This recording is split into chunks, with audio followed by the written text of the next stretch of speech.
Hi guys, तुमचं आज माझ्या ब्लॉगमध्ये स्वागत आहे।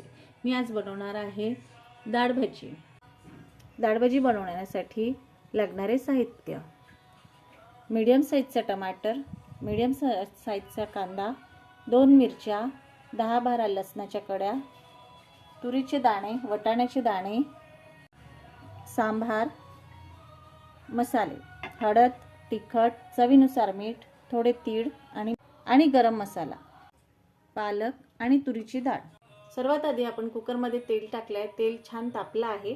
आपण याच्यात कांदा, लसण, मिरची हे टाकून देऊ।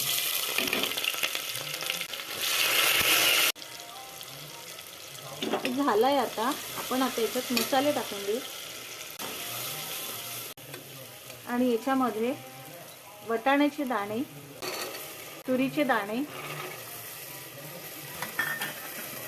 तुरीची डाळ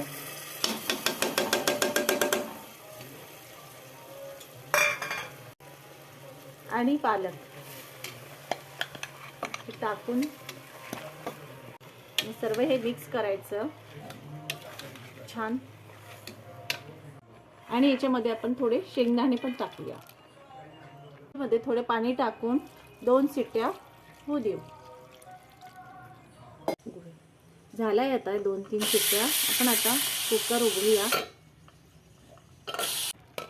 बघा आपली डाळ भाजी कशी वाटली। ही डाळ भाजी कमेंट करून कळवा, लाईक करा आणि सबस्क्राईब करा। थँक्यू।